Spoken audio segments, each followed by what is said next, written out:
হ্যাঁ, সালমা শুনতে পাচ্ছ? উম্মে সালমা কেমন আছো? শুনতে পাচ্ছ? স্যার আসসালামু আলাইকুম। ওয়ালাইকুম আসসালাম। কেমন আছো তুমি? স্যার ভালো আলহামদুলিল্লাহ, আপনি কেমন আছেন? আমি আলহামদুলিল্লাহ ভালো।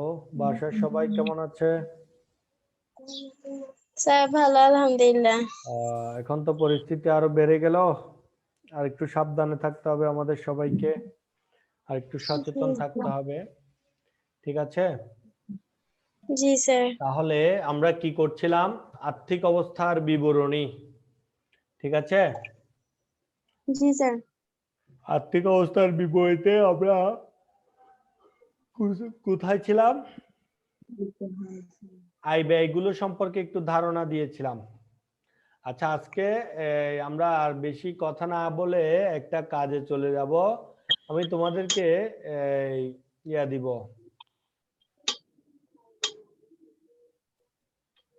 কিছু আয় ব্যয়ের নাম দিব। ওখান থেকে তোমরা আমাকে কোনটা কোন ধরনের আয়, কোনটা কোন ধরনের ব্যয় একটু লিখে দিবে। ঠিক আছে? বুঝতে পেরেছো কিনা সালমা?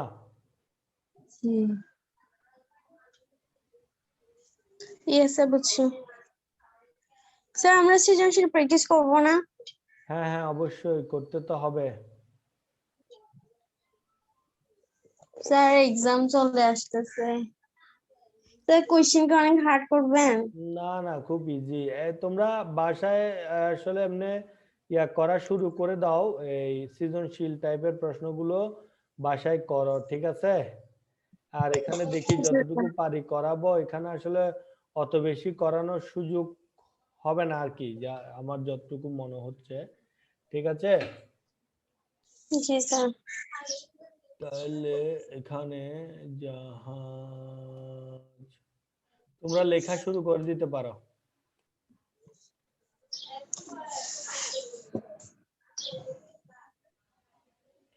জাহাজ ভাড়া,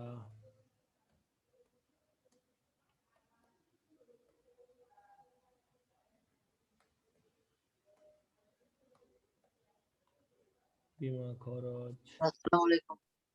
ওয়ালাইকুম আসসালাম। সামির ইয়াসিন, কেমন আছো? স্যার ভালো, স্যার আপনি কেমন আছেন? আলহামদুলিল্লাহ ভালো।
জাহাজ ভাড়া, বিমা খরচ, প্রদত্ত বার্তা, মণিহারি অবচয়, ইজারা সম্পত্তির অবলোপন,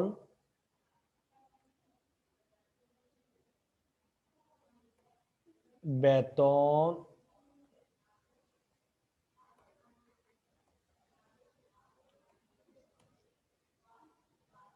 ক্রয়,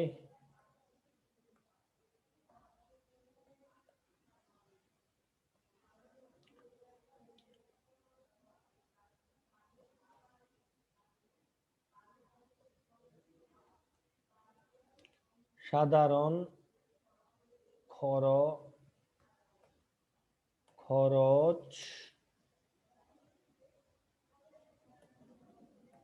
ডাকতার,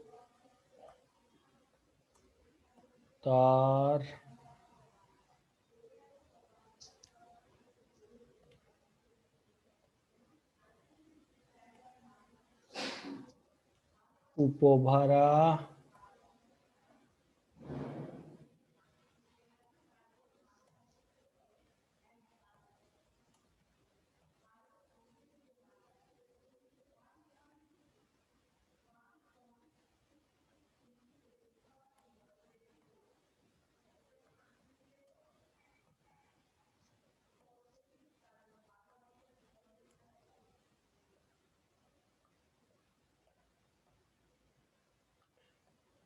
সালমা, তোমরা কি ওই যে মূল্যায়ন পরীক্ষার প্রশ্নটা নিয়েছো? জি স্যার নিছি। হুম, তাহলে এখানে স্যার ওটা তো আর লিখি নাই, এটা তো স্থগিত করা হয়েছে যেহেতু এটা আর লেখা হচ্ছে না, এখন তো এক্সামের প্রিপারেশন নেওয়া হচ্ছে। আচ্ছা, মূল্যায়ন পরীক্ষার একটা প্রশ্ন দিয়েছিলাম, চতুর্থ 4 নাম্বার মূল্যায়নের সৃজনশীল, দেখেছো ওটা? মূল্যায়নের 4 নাম্বার এই সৃজনশীল 4 নাম্বার মূল্যায়নে একটা সৃজনশীল প্রশ্ন দিয়েছি, ওটা ভালো করে দেখবা, ঠিক আছে? নো স্যার, আমাদের তো স্যার এখন 3 চলতেছে, 3 স্থগিত করে দিয়েছে অ্যাসাইনমেন্ট। চারটা এখানে না স্যার 4 হয় নাই, তো সৃজনশীলটা দেন আমাদেরকে। আচ্ছা ঠিক আছে, তাহলে কমিশন এগুলো লেখো। আচ্ছা স্যার, কমিশন, আমাদের এক্সাম কি হবে? হ্যাঁ ফার্স্ট টার্ম এক্সাম তো হবে, তোমরা ওই যে খাতা নিয়ে যাচ্ছ না? না স্যার, আবার লকডাউন দিয়ে বলতেছে স্যার। লকডাউন 14 তারিখ। দিলে কি হয়েছে, আমরা তো অলরেডি লকডাউনের মধ্যে আছি, আমরা তো আর অফলাইনে নাই, আমাদের কার্যক্রম সব অনলাইনে চলছে না 1 বছর ধরে। স্যার ঠিক স্যার আছে, ওইটা স্কুল থেকে রিস্কও যাচ্ছে না আবার? কিসের? স্কুল থেকে যায় আনা, এটা রিস্ক যাচ্ছে একদিনে নাকি? গিয়ে নিয়ে আসবে, একদিনে স্বাস্থ্যবিধি মেনে নিয়ে আসবে, এরপরে পরীক্ষা দেওয়ার পরে খাতাগুলো সব জমা দিবে আর কি, ঠিক আছে? স্যার স্যার রিস্ক তো থাকবে একটু, একেবারে রিস্ক জীবনে রিস্ক থাকবে না এমন তো হয় না, আমরা ব্যবসায়িক দিক থেকে তো যেখানে রিস্ক হবে না সেখানে সেটাকে ব্যবসা বলা যাবে না। তাই ব্যবসায়িক জীবনে যেমন রিস্ক আছে, তেমনি মানুষের ব্যক্তি জীবনেও কি আছে, রিস্ক আছে। তারপরে আমাদেরকে সাবধান থাকতে হবে, আমরা রিস্ক আছে বলে কি বাইরে বেরোচ্ছি না, আমরা কি খাদ্য সামগ্রী খাবার দাবার ক্রয় করছি না? স্যার ঠিক আছে, তাহলে এখানে যে আমি যেগুলো লিখলাম দেখতে পাচ্ছ কিনা সালমা? জাহাজ ভাড়া, বীমা খরচ, প্রদত্ত বার্তা, মণিহারি, অবচয়, ইজারা সম্পত্তির অবলোপন, বেতন, ক্রয়, সাধারণ খরচ, ডাক ও তার, উপভাড়া, আমদানি শুল্ক, বিক্রয়, পরিবহন, কমিশন, এই লেনদেনগুলো মধ্যে কোনটাকে কোন ধরনের আয় বা ব্যয় বলা হবে সেটা একটু লিখে আমাকে দেখাবা, ঠিক আছে? পারা যাবে?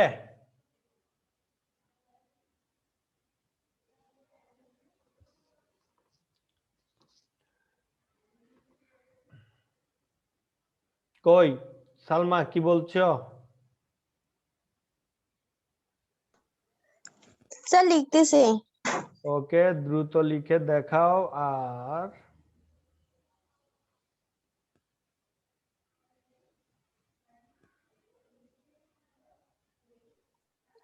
স্যার আমাদেরকে একটু কমন দাগাই দিয়েন। দিব।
আমরা কিছু বলতে পারবেন না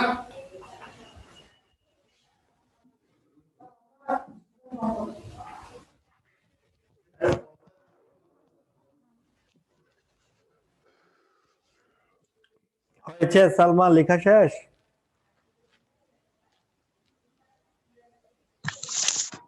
স্যার লাস্টে আরেকটা আছে।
দিয়েছো সালমা?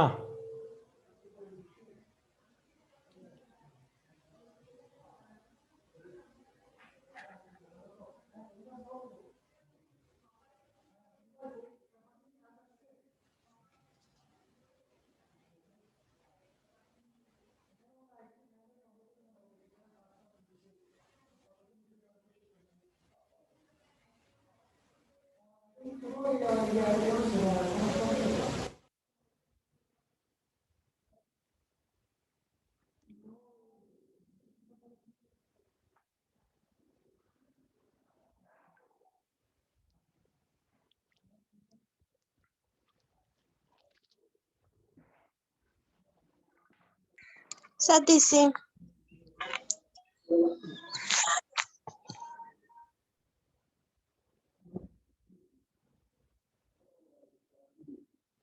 দিয়েছো।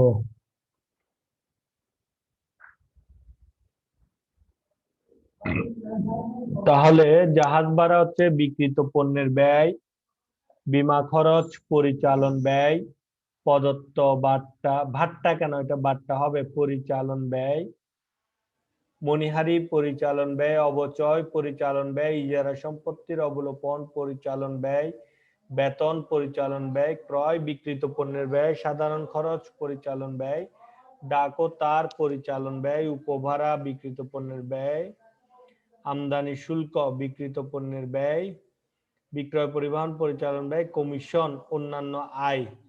সালমা, জি স্যার। এই যে কমিশন যেটা, জি কমিশনটার স্যার। ক্ষেত্রে দেখো এখানে তুমি এটাকে কোন অর্থে আয় বললা? এটা কি কমিশন প্রাপ্তি বলেছে?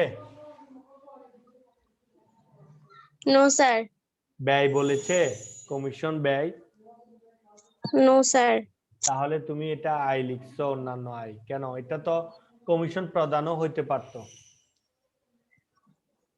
জি স্যার। তাহলে যদি এরকম থাকে, এরকম অনেকগুলো থাকে না, এই যে যেমন ধর আমি এই যে প্রদত্ত বার্তা, এটা যদি শুধু বার্তা লিখতাম, প্রদত্ত শব্দটা যদি না থাকতো, ঠিক আছে, তাইলে এটার জি এটার স্যার। ক্ষেত্রে ঘটনাটা কি হইতো?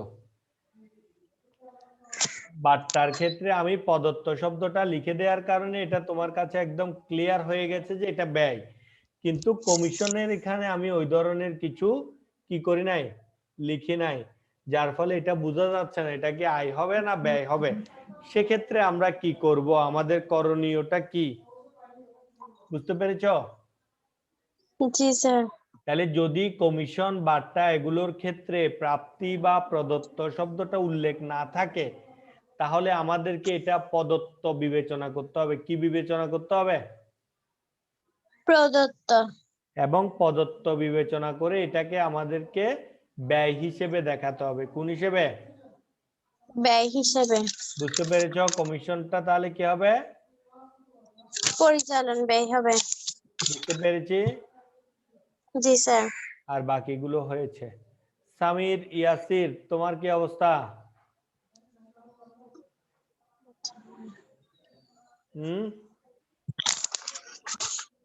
সামির, ইয়াসির কি করেছো? ওকে সালমা, তাইলে আমরা এখন ওই একটা অঙ্ক এখানে আমি দেখো একটা পিক দিচ্ছি, দেখো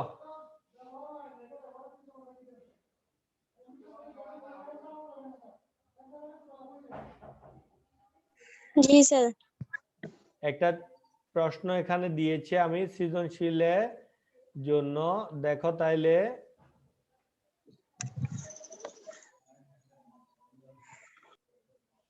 ঠিক আছে। এই প্রশ্নটা দেখো, রেওয়ামিল 30শে জুন 2017। এখানে প্রতিষ্ঠানের নামটা দেওয়া নেই, তাহলে কোনো একটা প্রতিষ্ঠান আমরা দিব আর কি। হ্যাঁ ঠিক আছে, প্রশ্নটা একটু দেখি। তাহলে দেখো, উত্তোলন ও মূলধন। উত্তোলন ও মূলধন হচ্ছে কোন ধরনের, কোন প্রকারের হিসাব বলতো?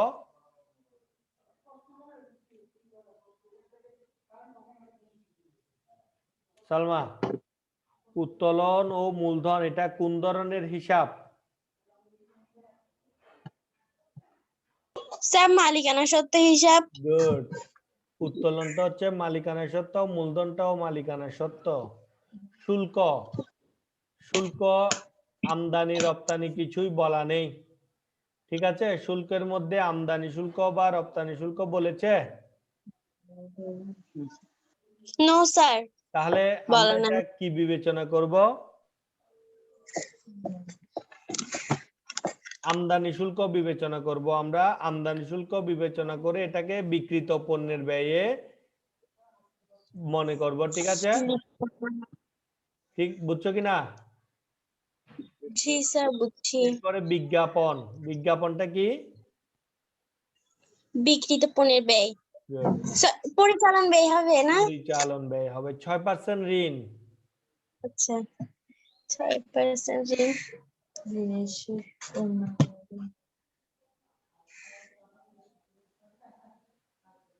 এই এটা 6%, কি হবে? হ্যাঁ এটা কি হবে? 6% ঋণ, ঋণ নিলে আমাকে এটা পরিশোধ করতে হবে, তাহলে এটা আমার জন্য দায়। 6% ঋণটা আমার জন্য কি হবে? দায়। দায় হবে, ঠিক আছে। তাহলে 50,000 টাকা আমার জন্য দায়, এবং এটার সাথে 6% একটা সুদ জড়িত আছে, ঠিক না? স্যার এটা কোন ধরনের দায় হবে? চলতি দায় নাকি স্থায়ী দায়? দীর্ঘমেয়াদী, স্থায়ী কোনো দায় নেই, দায় হচ্ছে চলতি দায় এবং দীর্ঘমেয়াদী দায়। দীর্ঘমেয়াদী দায়। তাহলে ঋণটা হচ্ছে আমার জন্য দীর্ঘমেয়াদী, কারণ সাধারণত ঋণ নিলে এটা 1 বছরের মধ্যে পরিশোধ করতে হয় না, কয়েক বছর সময় পাওয়া যায়। তাই আমরা ঋণটাকে দীর্ঘমেয়াদী দায় বিবেচনা করব, ঠিক আছে। স্যার। এরপর জি বলা স্যার। হয়েছে 6%, অর্থাৎ 6% সুদ আছে। 50,000 টাকার 6% কত হয়? 3,000 টাকা, ঠিক আছে। জি স্যার। তোমাকে 3,000 টাকা সুদও সমন্বয় করতে হবে। ঠিক, তাহলে ঋণের সুদটা আমাদের জন্য কোন ধরনের ব্যয় হবে? স্যার অন্যান্য ব্যয় হবে। অন্যান্য ব্যয় হবে। আবার যেহেতু এটা রেওয়ামিলের মধ্যে আছে, ঋণের সুদটা দেখো রেওয়ামিলের কোথাও আছে? দেখো তো 1 থেকে 16 নম্বরের মধ্যে ঋণের সুদ আছে কিনা? স্যার 5 নম্বরে আছে। 5 নম্বরে আছে। কত আছে? 2,000। জি স্যার। তাহলে আরো 3,000 টাকা কম আছে, এই আরো 1,000 টাকা কম আছে না? 6% হলে তো আমাদের এই 3000 টাকা আসে ঋণের সুদ, 50,000 টাকা 6% কত আসে বের করো তো ক্যালকুলেটর দিয়ে। আচ্ছা স্যার।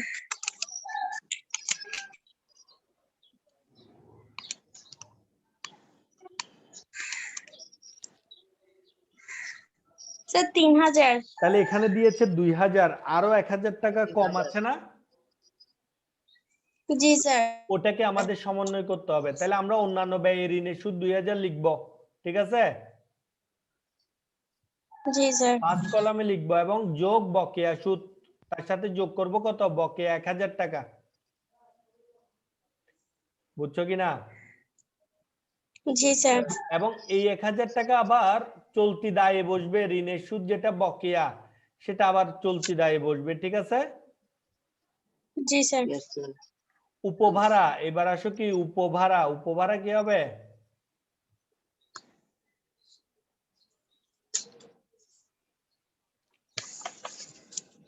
উপভাড়া হচ্ছে বিক্রিত পণ্যের ব্যয় হবে। উপভাড়া হচ্ছে আয়, উপভাড়া আয়। শুধু ভাড়া বললে ব্যয়, উপভাড়া বললে কি হবে? আয়। আয়। আয়। কোন ধরনের আয়?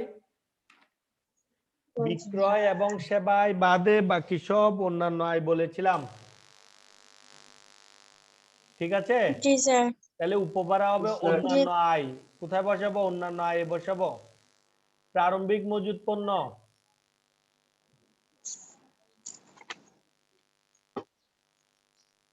প্রারম্ভিক মজুত পণ্য কি হবে?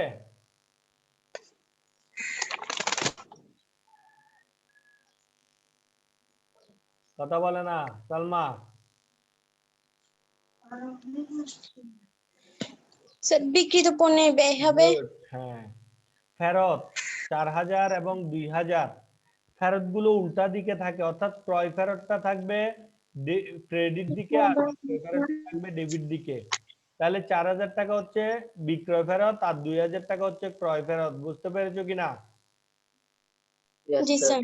ক্রয় ফেরত ক্রয় থেকে বাদ, বিক্রয় ফেরত বিক্রয় থেকে বাদ, অর্থাৎ 75,000 টাকা ক্রয় থেকে 2000 টাকা ক্রয় ফেরত বাদ দিব। অন্যদিকে 1,68,000 টাকা বিক্রয় থেকে 4000 টাকা বিক্রয় ফেরত বাদ দিব, ঠিক আছে? Yes, sir. আমি ওই যে সূত্র লিখেছিলাম ওখানে ছিল না, ক্রয় থেকে ক্রয় ফেরত বাদ দিতে হয়? জি স্যার। ঠিক কিভাবে বাদ দিব? বেতন, পরিচালন ব্যয়। গুড, অগ্রিম বেতন। তাহলে শুধু বেতন বললে সেটা হচ্ছে ব্যয়, অগ্রিম বেতন হচ্ছে দায়, সরি সম্পদ। অগ্রিম বেতন কি? সম্পদ। সম্পদ। খরচ যদি তুমি আগে আগে করে ফেলো তখন সেটা সম্পদ হবে। বাট্টা, চলতি সম্পদ হবে তাই না স্যার? হ্যাঁ চলতি সম্পদ। বাট্টা দেখো, বাট্টা নাম দিয়েছে একটা, টাকা দিয়েছে দুটা, একটা ডেবিট একটা ক্রেডিট। বাট্টার নাম দিয়েছে একটা, টাকা দিয়েছে কয়টা? দুটো। দুইটা। দুইটা। এবং বাট্টা দুই ধরনের। বাট্টা তোমাদেরকে বলেছিলাম কয় ধরনের? দুই ধরনের, একটা হচ্ছে কারবারি বাট্টা আর একটা হচ্ছে নগদ বাট্টা। কারবারি বাট্টা গুলো ক্রয়টা ক্রয় থেকে বাদ যায়, বিক্রয়টা বিক্রয় থেকে বাদ যায়, আর নগদ বাট্টা বাদ যায় না। এগুলো আলাদা করে পরিচালন ব্যয় এবং অন্যান্য আয়ের মধ্যে বসে। তাহলে দেখো এখানে যে বাট্টাটা দেওয়া আছে এটার সাথে কি কারবারি বা ব্যবসায়িক ক্রয় এই ধরনের কোনো কথা লেখা আছে? sir. তাহলে এটা ধরে নিতে হবে নগদ বাট্টা। নগদ বাট্টার ক্ষেত্রে একটা হচ্ছে ব্যয় আর একটা হচ্ছে আয়। ডেবিট দিকে যেটা আছে সেটা হচ্ছে ব্যয়, ক্রেডিট দিকে যেটা আছে সেটা হচ্ছে আয়। অর্থাৎ 2000 টাকা পরিচালন ব্যয়ে বসাইতে হবে এবং 5000 টাকা অন্যান্য আয়ে বসাইতে হবে। ব্যাংক জমা 33,000, ব্যাংক জমা 33,000 এটা হচ্ছে চলতি সম্পদ। ব্যাংক জমা 33,000 কোন ধরনের সম্পদ? চলতি সম্পদ।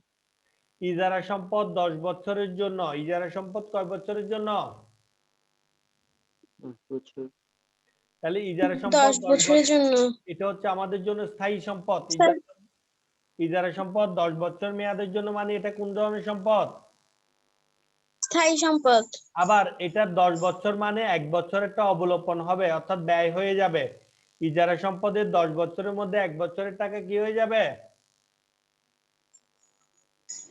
ব্যয় হয়ে যাবে। তাহলে 10 বছরের মধ্যে 1 বছরের টাকা কত হয়? 10 বছরে যদি 90,000 হয়, 1 বছরে 9,000 হয় না?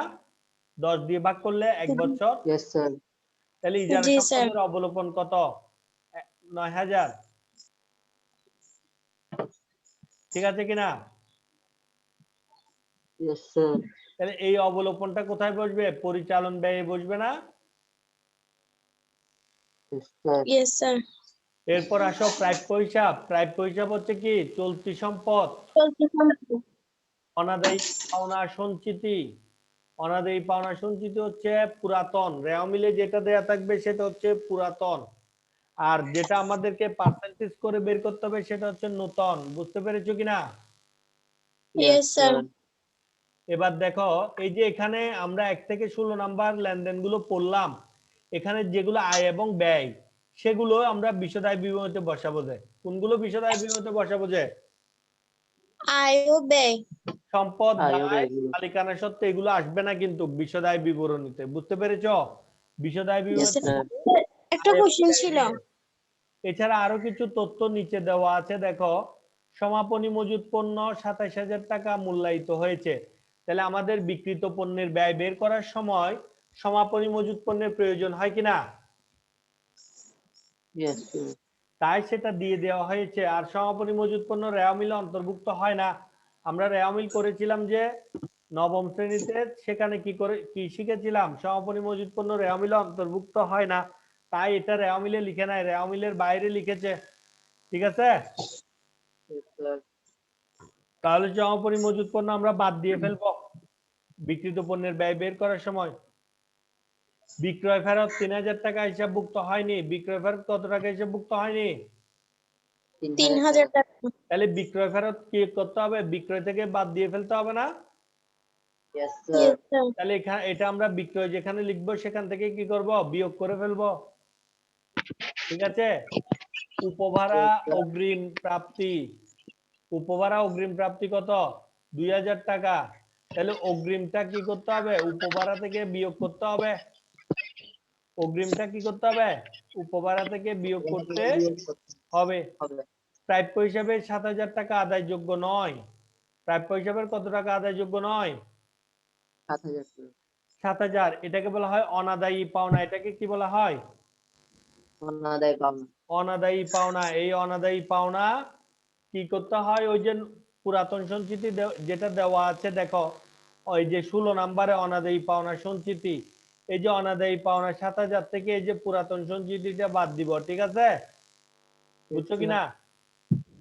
Yes, sir. Yes, অবশিষ্ট প্রাপ্য হিসাবের উপর 10% হারে অনাদায়ী ও সন্দেহজনক সঞ্চিতি তৈরি করতে হবে। তাহলে এই 7,000 টাকা তো আমরা পাবো না। এই যে দেনাদার যেটা আছে আমাদের, এই যে দেনাদার নেই, প্রাপ্য হিসাবে 80,000 টাকা। এই 80,000 টাকার মধ্য থেকে 7,000 টাকা আমরা পাবো না। কত টাকা পাবো না? 7,000, sir. 7,000 টাকা পাবো না। আর পাবো কত? 76,000। এই 76,000 টাকা থেকে আমাদের কি করতে হবে? 10% আরো না পাওয়ার একটা সম্ভাবনা সৃষ্টি হয়েছে, সেটাও যোগ করতে হবে। ঠিক আছে? Yes, sir. এবার দেখো সৃজনশীল প্রশ্নগুলো একটু দেখি। বিক্রিত পণ্যের ব্যয়ের পরিমাণ নির্ণয় করো। প্রথম প্রশ্ন বলা হয়েছে বিক্রিত পণ্যের ব্যয়ের পরিমাণ কি করো? নির্ণয় করো। নির্ণয় করো। তাহলে আমরা এটা কালকে করব। আজকে এমনি একটু প্রশ্নটা দেখলাম, কালকে এটা আমরা সৃজনশীল প্র্যাকটিস করব। ঠিক আছে? হ্যাঁ, মোট জি লাভ স্যার। 50,000 টাকা বিবেচনা পূর্বক নিট মুনাফা বা ক্ষতির পরিমাণ নির্ণয় করো। মোট লাভকে 50,000 টাকা ধরে নিট লাভ বা ক্ষতি বের করতে বলা হয়েছে। ঠিক আছে? জি স্যার। এবং 30 জুন 2017 তারিখে মালিকানা সত্ত্বে এত টাকা বিবেচনা পূর্বক আর্থিক অবস্থার বিবরণী প্রস্তুত করো। ঠিক আছে? জি। আমরা কালকে এই সৃজনশীল অঙ্কটা প্র্যাকটিস করব, অর্থাৎ করব। ঠিক আছে? Yes, sir. স্যার একটা কোশ্চেন ছিল। বলো। আমাদের যে এক্সাম হবে ওখানে কি শুধু বিশদ বিবরণী থেকে আসবে? তোমাদের যে ফার্স্ট টার্ম এক্সাম হবে সেখানে আপাতত বিশদ আয় বিবরণী এবং মালিকানা সত্ত্ব বিবরণী পর্যন্ত দেয়া হবে। আর্থিক অবস্থার বিবরণী এখন দেয়া হবে না। ঠিক আছে? Yes, sir. অর্থাৎ প্রশ্ন মালিকানা সত্ত্ব বিবরণী পর্যন্ত সীমাবদ্ধ থাকবে। জি স্যার। ঠিক আছে? জি স্যার। তাহলে আমরা এই অঙ্কটা আগামীকাল করব। আজকে একটু জাস্ট প্রশ্নটা আলোচনা করলাম। এটা যেহেতু বড় অঙ্ক, কালকে করতে একটু সময় লাগবে। ঠিক আছে? Yes, sir.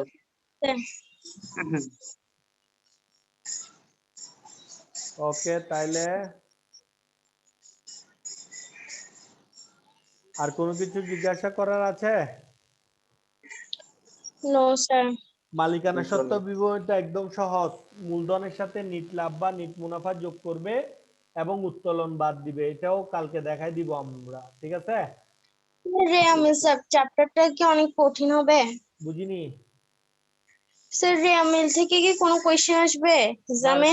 থেকে কোয়েশ্চেন আসবে না, তোমাদের কোয়েশ্চেন আসবে যে দশম অধ্যায়, একাদশ অধ্যায় এবং ষষ্ঠ অধ্যায়, তিনটা অধ্যায়। জাবেদা, এই পণ্যের উৎপাদন ব্যয়, ক্রয় মূল্য ও বিক্রয় মূল্য নির্ধারণ এবং হচ্ছে আর্থিক অবস্থার বিবরণী। এই তিনটা অধ্যায় থেকে প্রশ্ন আসবে। স্যার যে দশম অধ্যায় একাদশ অধ্যায় তারপর কি বলছেন স্যার? দশম অধ্যায়, একাদশ অধ্যায় এবং ষষ্ঠ অধ্যায়। তার মধ্যে আবার দশম অধ্যায়ের মধ্যে কিন্তু আর্থিক অবস্থার বিবরণী থাকবে না, শুধু থাকবে যে বিষয়দায় বিবরণী এবং মালিকানা সত্ত্ব বিবরণী, অর্থাৎ দুইটা বিবরণী সংশ্লিষ্ট প্রশ্ন আসবে। বুঝতে পেরেছো কিনা? Yes, জি sir. স্যার। Yes, জি sir. স্যার বুঝছি। ষষ্ঠ জাবেদা প্র্যাকটিস করবে, জাবেদা তো এমনিতেই পারো নাকি? Yes, sir. ঠিক আছে? তারপরে একাদশ অধ্যায়ের অঙ্কগুলো একটু দেখবা, আর হচ্ছে এই আর্থিক অবস্থার বিবরণীর বিষয়দায় বিবরণী এবং মালিকানা সত্ত্ব বিবরণীর অংশ দেখবা। ঠিক আছে? জি স্যার। স্যার আমাদের মানে এক্সাম কি 100 মার্কেরই হবে? হ্যাঁ, 100 মার্কেরই পরীক্ষা হবে। স্যার রোজার আগে পাস হয়ে যাবেন না স্যার? বুঝিনি? স্যার রোজার আগে পাস হয়ে যাবেন না স্যার? 3 রোজা ঘন্টা। রেখে বাসায় বসে বসে পরীক্ষা দিবে, এখানে কষ্ট কিসের? যদি স্কুলে আসতে হতো তাইলে না কষ্ট ছিল, তুমি বাসায় বসে পরীক্ষা দিবে, হ্যাঁ সেখানে কষ্ট হওয়ার তো কথা না। তাহলে আমরা এই অঙ্কটা কালকে সলিউশন করব। আমরা সৃজনশীল না করে পুরাটা করব, অর্থাৎ বিষয়দায় বিবরণী এখানে তো অর্ধেক থেকে করতে বলছে সালমা। জি স্যার। দেখো, কতে বিক্রিত পণ্যের ব্যয় বলছে, খতে মোট মুনাফা ওরা করে দিয়েছে। আমরা ওরকম না করে পুরা বিবরণীটা একটু করব, তারপর তাহলে আমরা বুঝতে পারবো যে পুরাটা কেমনে হয়। ওখান থেকে যে অংশটা পরীক্ষায় বলবে আমরা সেই অংশটা করব। ঠিক আছে? জি স্যার। Yes, sir. ওকে, তাহলে